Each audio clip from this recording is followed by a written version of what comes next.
Hello, Ali. My name is Maria Nicoladies. I am originally from Greece. I came to Baltimore many years ago, in actually 73. And now I have lived longer in America than in Greece, actually. However, we were able to visit the mother country very frequently. So we have part of both worlds. Could you please tell us about your experience? I was told that you were born in Carpathos. Correct. Can you please describe your experience, like living there, how it was growing up? Sure. Carpathos is a small island between Rhodes and Crete, southeast of Aegean Sea. At the time that I grew up, it was not touristic, so it was local, just locals there, and it was a wonderful landscape. You know, the sea water, the flowers, wheat growing, and people just depended basically on their own cultivations to make food and survive. We probably had a boat coming in once a week to import some things, but most of the things were produced actually right there on the island. It was, we had no crime. So it was very nice to grow up there because you could go outside and play with the other children, of your age. The time that I was born, there were no wars and no limitations as far concerning food and clothing. We were comfortable, at least in my age. I know that older generation had to suffer as a result of World War II and then the Civil War, but I did not get any of that. We only had one high school in one of the villages, so that's where I went to finish high school. And overall it was pleasant. The neighbors kept looking out for each other, especially if for the little children. If the parents were in the fields, the neighbor will look after the children.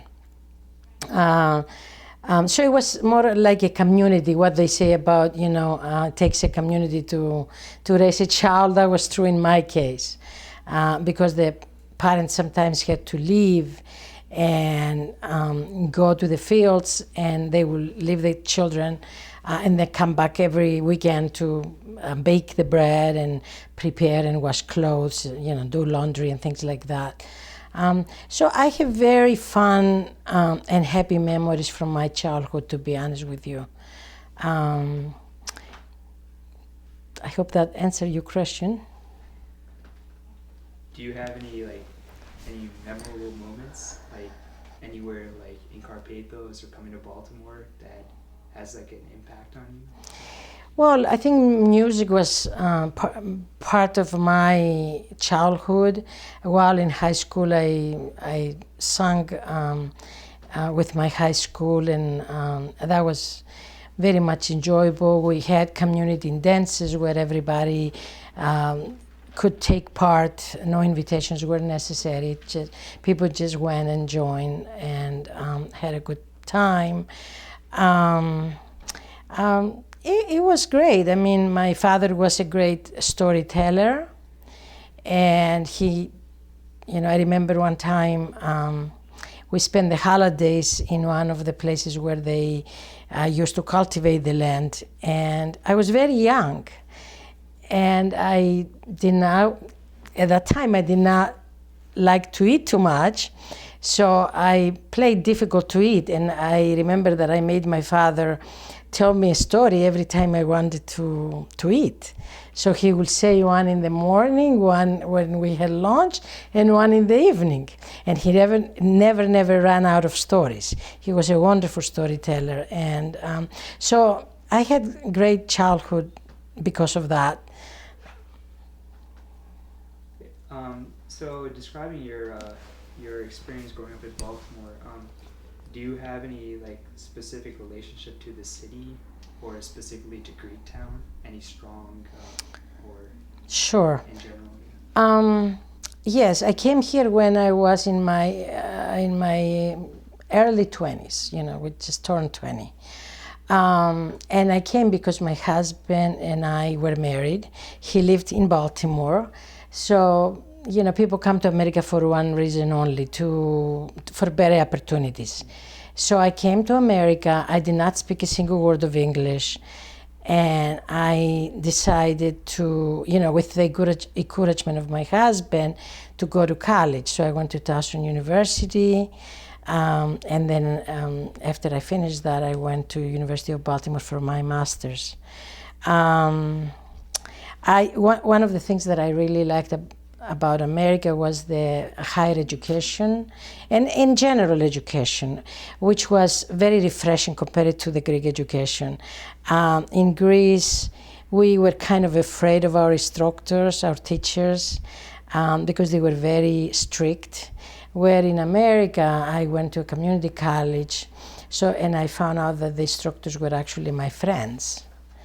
I could talk to them by addressing them by their first name, and that made learning easier for me. So even though my intention was to go and just learn English, I thought, this is actually good. I should go and get education, and that's what I did. So that was the first thing that I really liked about America.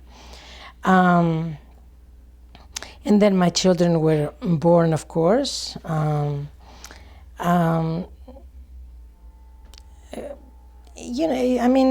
America has opportunities that are not there in some other countries.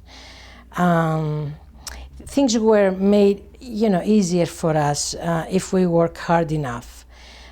So I found myself a young lady in my early 20s. We were buying a house, we had a car, we had a baby, and I was going to college. All these opportunities that it can take a lifetime for other people to achieve. And there they were within our reach in the first few years of our, marriage in America. So, that was very nice. Hard work,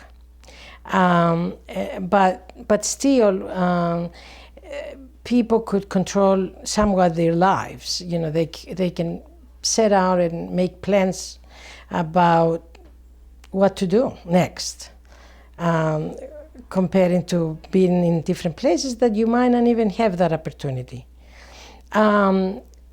Later on, I was fortunate enough to meet with people that were educated and leaders, actually.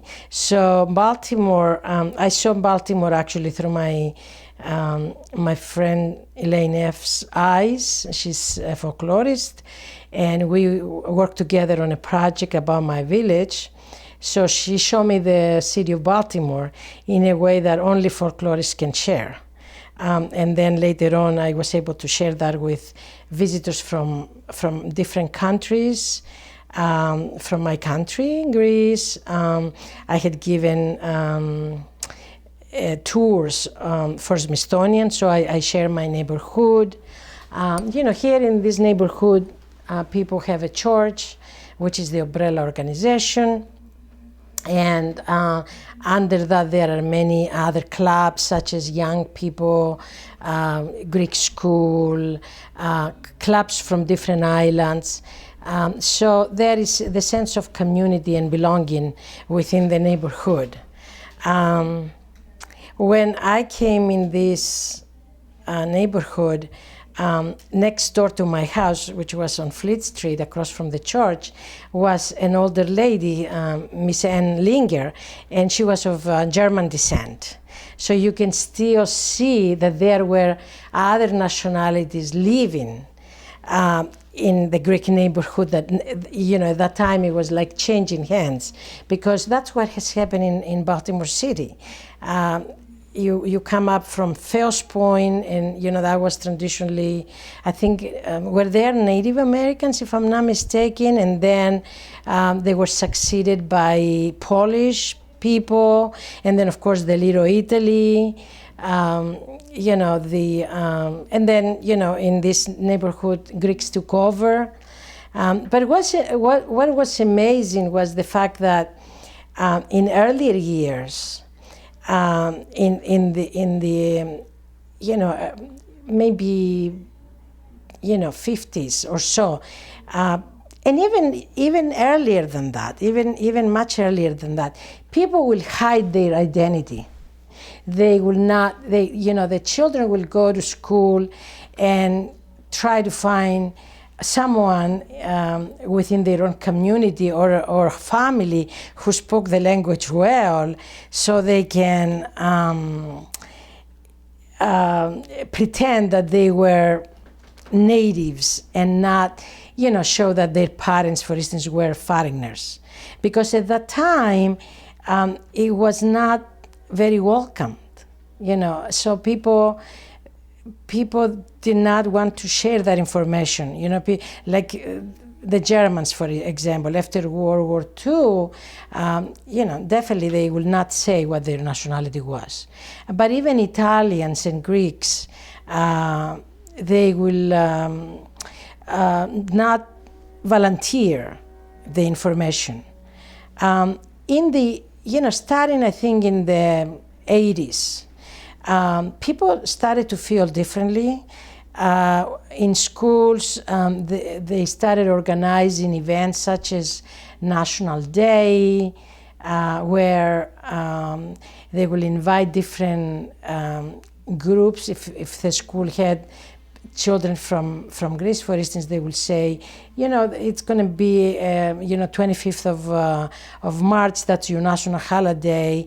You can bring in food. You can bring in your flag and costumes. Do whatever you want to give that flavor to show us, to share with us your culture and your traditions and your history.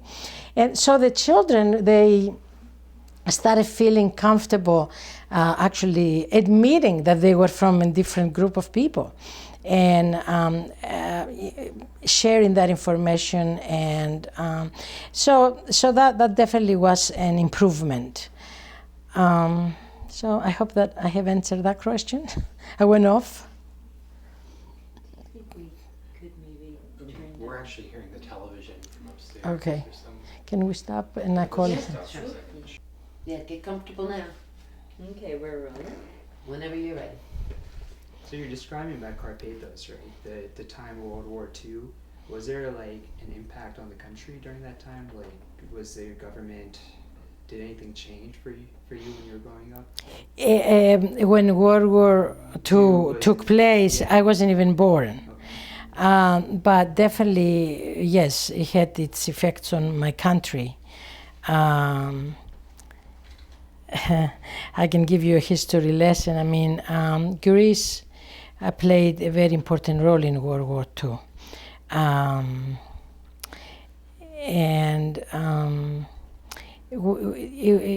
It was, there was resistance.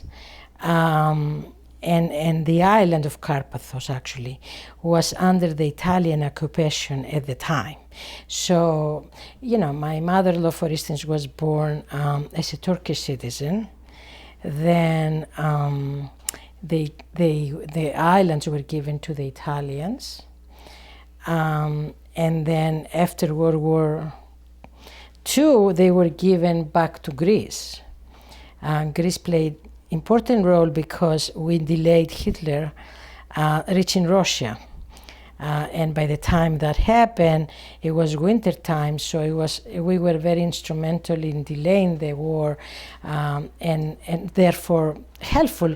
And we, at least that's my understanding, that after they were, dividing the spoils, Greece received the 12 islands. It's a complex of more actually than 12 islands, but it's called the Dodecanese Islands.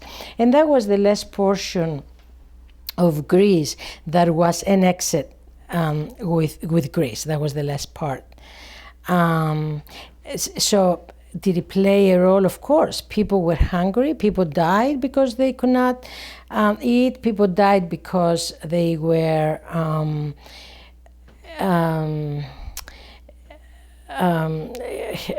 for instance, we help Jewish people.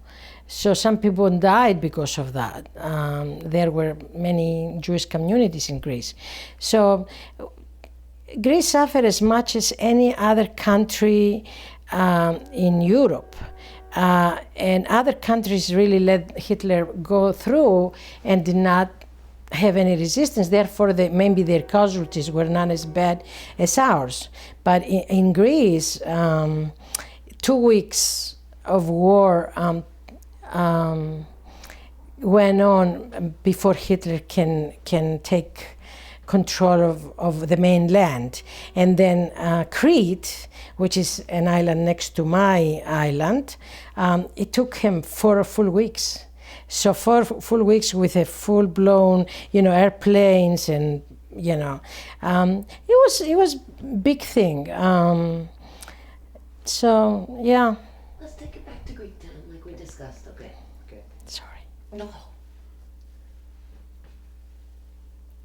I remember you mentioned about community building, how important it is, right? So is there like any activities like in Greektown that you remember being part of to help bring the community together? Is there anything that Many, okay. many. There are so many. I know that we work on different projects because part of that was to share our culture. So there was we helped put together a documentary film for I guess depicting the lives of 4 young women in Baltimore and how they made Baltimore their home.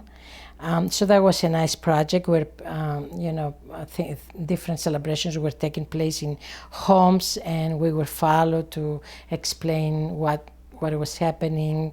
The young ladies were talking about arranged marriage and making Baltimore their home. And after that, we had an exhibition which was photographic in Baltimore Museum of Arts, and that was in '85. We had 75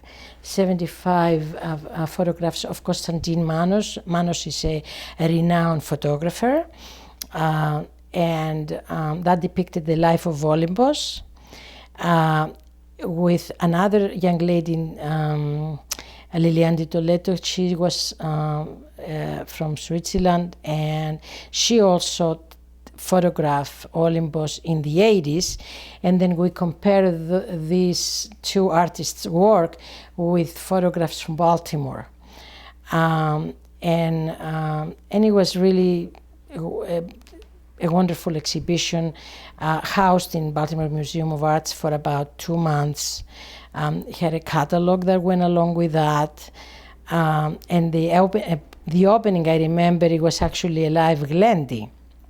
A Glendi is a gathering of people, community leaders of the place, who perform a celebration by singing and expressing their yearning for the old country, for the old village, and the new life that they have built here, and what were the things that they missed. So that was a very nice activity that we did here, and something that, of course, was documented, and still we have the photographs to show and the catalog. Then we had things like festivals, which every church puts together. We have the best here in St. Nicholas because it's very authentic. We prepare Greek food to share with Baltimoreans. The children perform dances. They wear the native costumes. Um, uh, and history lessons, cooking demonstrations, and that is an event that goes on even today, year after year. It's becoming bigger and better.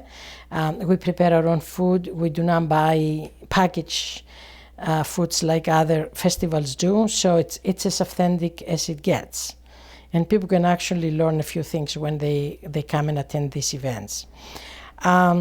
And then every holiday, for instance, the Easter holiday, we try to keep up with all the religious traditions as well as traditions for homes. So people gather in the church, and the whole Holy Week we go to church and we do the different things to, I guess, try to relive what the life of Christ at the end of his life was all about. So we have the epitaphio, which is the tomb of Christ, which we decorate with flowers. So the women go there and get it ready. And then there is the service, and then at the evening, the priest with all the congregation walks outside and walks across, around the square of the church. People are holding lighting candles, go around, they come back, and then this melt the epitaphio, and everyone gets the flower from that, and they keep it for good luck throughout the year. Then in midnight there is another service when we celebrate the resurrection of Christ. Sometimes people use fireworks for the celebratory mood, and they share red eggs, which they break. And then everyone goes to their home, and the next day there are usually gatherings, big gatherings, where families get together and celebrate in different ways. What is interesting is that coming to America, we brought our own traditions. So you can see people from an island, for instance, cook their lamb differently than people from the mainland. People from the mainland do a spin for cooking the lamb. People from the island actually cook it in the oven.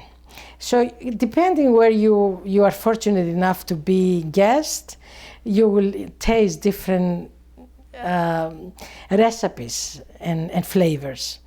But these are some examples. And in my particular case, coming from Carpathos, in every holiday that we have, we will gather in a club. Our club owns a house here on Eastern Avenue, and they will have gatherings where they will play the instruments, as you can see, and they will sing and dance and reminisce about the old times. During that time, it was a good time for us because my children were young, and later on my son was playing all the instruments. So it was just a joy for us to be part of those celebrations. So you were discussing about the club that was on Eastern Avenue and the music being played. Was other people outside the community would come to the club to, would they learn a lot about the Greek culture when they would attend the club? We always had people who were aware of our culture and music and would like to come and attend. For the most part, it was for the inner community, but many times if someone had interest, for instance, my friend and folklorist Anna Caravelli, who took interest in the Olympian community, will come and visit and actually record some of the happenings. And she was the one who came up with the idea to do the exhibit which I mentioned earlier, and that took place in the Baltimore Museum of Arts. So we will have distinguished people who will come for one or the other reason to document and enjoy and take part in some way in these celebrations. There were people who were fascinated by our culture and our traditions. Okay, I think maybe, do you mind if I switch with you? Yeah. All right, Please. that'll be great. Yeah. Thanks, Ali. You did a great job, didn't you? Yes, he did. Okay, so just maybe a couple more questions. How are you feeling? Excuse me, may I interrupt? Of course. You know, I lost my son, Right. right? So, should I bring it up? I mean, it will come It's up. only up to you. I wasn't going to ask you about No, it. but it's part of me, and I cannot leave it out. Okay, sure. I was going to ask you some other questions. Would you like me to No, you can ask me the other questions, and then tell maybe about the musical traditions? yeah. Okay, how about that? Yes. All right. So just a couple of questions. I just want to go back. You mentioned that you gave tours. Yes. I remember you've told me you gave tours to people at the Smithsonian, or it was a Smithsonian. So, mostly is Smithsonian and other people from different places that came to Baltimore and wanted to see different neighborhoods, and one of them was, of course, the Greek neighborhood. So I will buses will come, and I will just give the tours. On a perfect day, Yes. no one gets tired. Right. Where would you take us on a tour?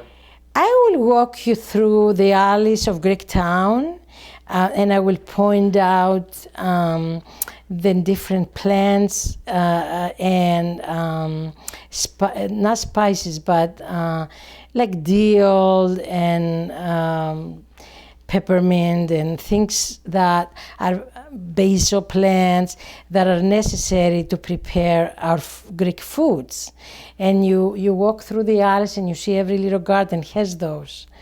You will also see the fig tree, which, as you know, Baltimore does not have the best weather for it, but Greeks will go to great lengths to protect those trees by covering the trunks of the trees so they will not die. And I will show you, I will point out the grapevines where we can use the grape leaves to make the dolmades. And later on, of course, the grapes will be there, but I think it's more for the grape leaves that we have them. I will take you to the Greek church. Perhaps arrange to have a tour by the priest and point out the different parts of church and what each represents. Perhaps he can explain the different sacraments like marriage, wedding ceremonies, christenings, and other sacraments that take place in the church. Then I will. Sometimes I included the main church on Preston Street, the Annunciation, which is a lovely church. We'll give the history of both. That church was, I don't know if you know, but that was another denomination, and they were ready to, because they did not have enough money, they were ready to sell it and to tear down the building so they can make that a gas station. When the Greeks found out, and they said, no, they went to the mayor then and said, no, we'll buy the church, don't tear it down. And of course, it's one of the most beautiful buildings in downtown Baltimore. If you know which one I'm talking about, it's near Lyric Opera House, I think. That has a great interest to go inside and see that church as well. And then I will arrange to take you to the coffee shops on Eastern Avenue. Go to Greek stores. We used to have two, now we only have one store that sells newspapers from Greece, artifacts, religious items, things for christening and weddings, like bombonieres. That's with a bomboniera is a little gift that for weddings and christenings we give to guests, so they can remember that, hey, I took part in that celebration. So there is a store that I would like you to take and point out these things. And then I will take you for lunch to one of the Greek restaurants. We have wonderful Greek restaurants in this neighborhood. So you can go and try the flavors of the Greek foods. Let's back up a couple steps and tell us about the Greek cafes. All about them. The Cafenio. The Greek cafes is, first of all, it's a place for men.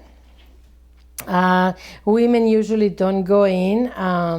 Not that if we try, they will not let us. It's just that we will not, because traditionally that was a place that only men were admitted, were able to go in. It was a place where they can discuss politics. They can talk about sports. They can, of course, drink Greek coffee. Play cards, play tavli, whatever they could to spend time and just having a nice conversation. So I cannot pretend that I'm an expert, but comparing this cafeteria to the cafeteria in Olympus, for instance, where I came from, cafeteria there were more like a meeting place for people to gather and maybe play the instruments and have a glendy, sometimes even as far as dancing, but above all to share the newspaper and maybe read an article, find out what's going on outside the isolated island and village. What's the new from the front, the war, and then the mailman who will come once a week and bring the mail. I will go into the cafeteria and read out loud for everyone to hear their name for those that had a letter. So that was that. Cafeteria had a multiple usage. If you needed to find out something, you will go. And the village, it's a high hill. So to go to the top where the cafeterias are, you really needed to walk, steps and steps to go up there and find out the news. It was the meeting place. If you needed to find out something, that's where you needed to go. Here in Greektown, the Cafanero, who mainly goes there? Who are the people that go there? I think they are maybe older people that are retired and they have time to spare, and they're lonely maybe in their houses, and they want to go out and find other peers or people that they can have conversations and discussions. Our community today, just like the larger, the community at large, suffers from isolation and loneliness. So imagine to have this place that people can just go without really any invitation needed, to just walk in and spend maybe a couple of dollars and buy a cup of coffee and then sit and find somebody who you have not seen for a long time and strike a conversation. And whether that conversation is about things that are happening today or things that happened 50 years ago, and hear a story that you never knew, that's what they do. They have these gatherings where they will, somebody will say, oh, this person that did this, and there will emerge this story that you never heard of. So that's the role, I think, the main role of Cafenio.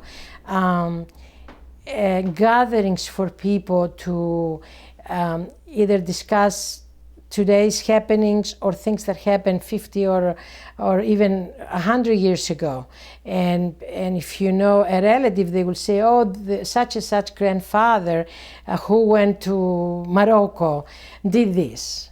and you cannot hear that in your home, because if your family knows it, then they will share that with you. If not, you will miss that story. But there you have a chance to hear it. It's wonderful. So I guess my last question before asking about music would be, could you just describe the changes that you've seen in this neighborhood? Sure, there are many changes. First of all, demographics have changed. Demographics, I mean. What that means is that this used to be more primarily a Greek neighborhood. As the Greeks, though, became more affluent and comfortable, they moved out. And they left, being the Greeks that we are, and we don't want to sell necessarily our properties, but we want to hold on to them. They converted them to rental properties, which is not necessarily a good thing, because you find renters and they don't keep up the properties perhaps, so that can be a drawback. So there are still many Greeks that live here, but some Greek owners rent to other groups of people, like Latinos, for instance. So you see many people who rent around here, and some of the properties might not be as well kept. Also, we have seen lately some of the stores that now are not Greek, but they are, like in my case, this used to be a bar next a couple of houses down, and they closed that bar, and we have Koreans who came and made it to a grocery store. And one morning I get out and I see they painted the walls yellow, bright yellow, like very yellow. And I thought, oh my God, this is a horrible thing to look at. Being from the islands and from Greece, I'm used to blue color. I want to see blue and white, because these are my national colors. So I said, who told you to paint this? It was done. It was painted. And he said, I don't know. I said, who is the boss? So finally I see the boss, and I said, this is a Greek neighborhood. You cannot paint it yellow. He said, no yellow. You have to paint it blue. Blue and white, I said. And I said, look, go to Eastern Avenue, take a look at the stores and see what colors they are. Sure enough, he came back and he repainted his store, the outside of the store. So yeah, there is nothing one can do about changing hands. It's a natural thing. One comes after the other, so we don't know what is going to happen. The good thing is that they have just built quite a few properties. I think in total there will be about 1,000 new homes. And hopefully that will, because as they sell them, as they build them. So I am hopeful that because of Bayview, there will be some professionals who will be moving in to keep up the neighborhood. That's the only thing. Not that we have anything against any group of people. It's just that, the more affluent, the more better, the better kept, and that is a concern of mine as a landlord, not a landlord, but as a person who owns the property. Because you want the neighborhood to look nice and not to see too many garbage and things like that. Thank you. Sure. So my last question would be to tell me how music plays a role in your life, however you want it. Music has always been very important in my life. As I mentioned earlier, in high school, I was one of the first girls who actually was brave enough to sing in my high school. And I remember as long as I remember, I always loved to sing. And that I was able to give to my children and influence them to make music part of their lives. Now, I was very unfortunate because my son went to a hospital, and they, my son was killed in the operating room. Who was a very talented man, and he played all these instruments that you see in this case. We started when he was very young, in 7 years old. I took him to Essex Community College, and he learned to play the violin with a teacher. During the times that we will take rides, we will turn off the radio and sing songs. So both my daughter and my son learn all the tunes and the different songs of the island, of my village. And then there came a time that he really did very well with the violin, and his teacher told me, do you want your son to play in an orchestra, or what kind of interest does he? And he said, no, I want to learn the island instruments. So he was able to transfer what he had learned in the violin into the island instruments. And all these are handmade, the majority of them anyway. So he was able to learn how to play the lira, which is a three-string instrument, the violin, the lute, the mandolin, and then the bagpipes. A very, very talented young man, and we had a wonderful life because music was part of our lives, which we don't have anymore, and life has become very sad for us. I'm sorry. Thank you. Did he teach? Did he share these traditions with us? He actually did. He was always trying to recruit young men to learn the instruments. He was a great leader who was able to influence young people. So he will take part in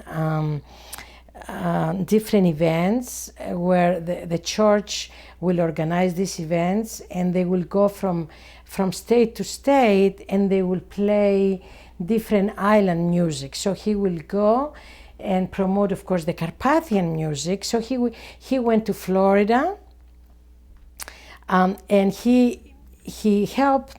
He found the group, but he influenced the group in such a way that if you hear them playing today and singing and performing, you think he's there with them, because they learn how to do it exactly the way he did it. And as a matter of fact, this year, the group, because young people come from New Jersey, so he was able to influence people, others to learn how to play the lira, others to play the bagpipe, and you hear them today and you think, my God, who is playing? Because they learn exactly that. Here in Baltimore, as a matter of fact, he received an award from the Maryland State Arts Council. He was an apprentice, and he had a young man, Andoni Minadakis, who was his student, and he taught him. And he went to California, as far as California, and took part in these events. And so music was part of his life, besides, of course, school. He went to American University, and then he went to Greece for his PhD. So, but the love of his life, I thought, was music. Every time that he felt frustrated, he will turn into his music, and everything will be okay. So in that respect, we were very lucky that we had him in our lives, and brighten not only our personal lives in my family, but also different young people that that he influenced to have music, because music is an empowering thing. Instead of doing foolish things, young people, if they can turn to music, I think they will be so much better off. You don't need to take drugs, for instance, to feel happy. You can just play your instrument and that will do it. You know, one time he was at American University. Get comfortable. Take your shoes off if they're bothering you. All right. Sorry, I hung up. Oh, okay. You sure it's all right? You don't think they'll call again? This is, I will do interpreting, telephonic interpreting, so they're calling. Okay. So if I know them, they probably will, but Well, you were just talking about one-time music, how you need music in your life, not drugs, that makes you happy. yes, I think music is empowering, and it gives happiness to people, and people can just sing. And we have this thing called mandinada, which is a really couplet that in this glendi that I discussed earlier, people sing to each other, so they have conversation in poetry. So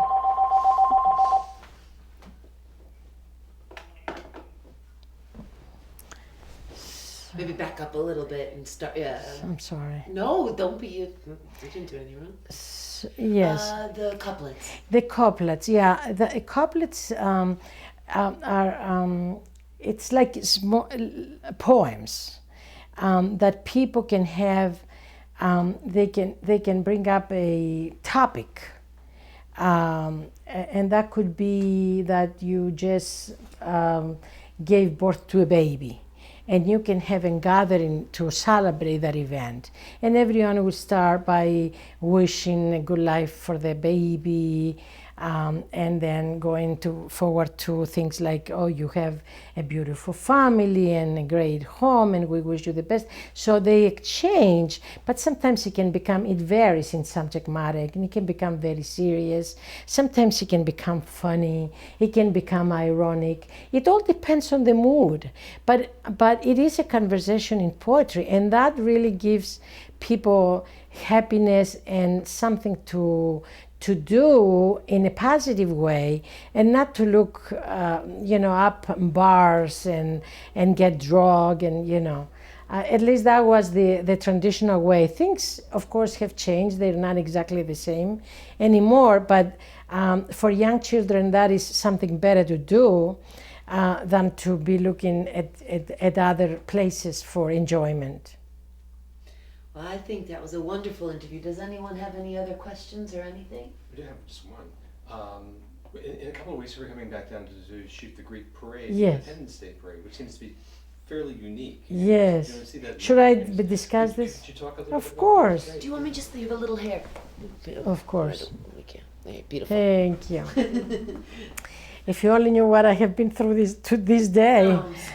Oh, I mean, it's, my job is just too involved in too many things. But anyway, sure.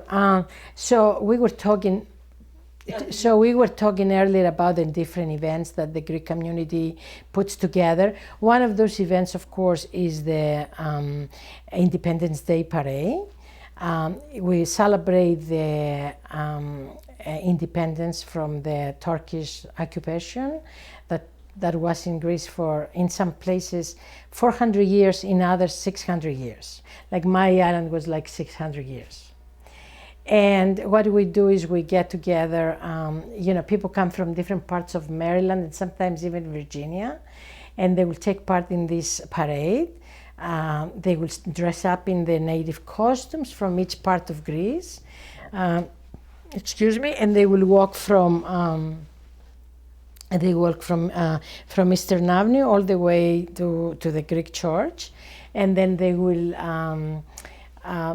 give some speeches. Some of the politicians will come and wish the best for the Greek community. We have young men who are dressed in the Nicoladies, which is the skirt, and holding maybe rifles or different things. It all depends. And of course they will give wreaths for the unknown soldier. But they will talk about, you know, there will be music, which will you know, be Greek music for that. So it's a great event and great opportunity for all Greeks to gather together and remember the day, the important day, which is the 25th of March, which is a double celebration because it's the Annunciation as well as the 25th, the Independence Day of Greece. So Great. I have one quick question. sure. Who is in this neighborhood, or I guess beyond, who is carrying on the Karpathos musical traditions? We have three. We have Andonis. Well, first of all the Olympians do. But I'm talking about now the instrument players, young friends of my son, Andonis Georgakis, Stathi Karathanasis, who lives in New York, and sometimes he goes to Greece, and then Adonis Minadakis, and we also have a young man who comes from New Jersey. His name is Yannis Tsambounieris. So, and of course there are some older people who play instruments, because you cannot really have a glendi without an instrument.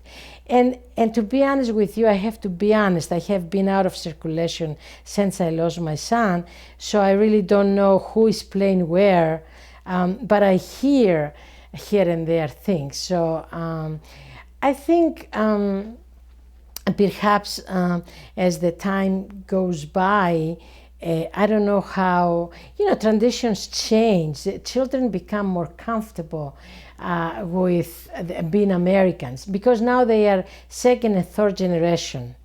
And in order to keep up with traditions, you know, my son, for instance, he will go to Greece every single summer. So he had that flame within him. But if you grow up here, you know, not everyone likes that. And you know, like I said, I have been out of circulation, so I'm not really sure. Maybe I'm leaving something that I don't know about. So Thank you. you're welcome. All right. So I hope that was great. what you were Stop it. looking for. It takes muscles, doesn't it? I Can you know. give some shots of Yeah, with the instruments. Yeah, I'm just gonna take the microphone off. Is that all right? Oh. Yeah, let me just do that. See that? Yeah, I think you got it.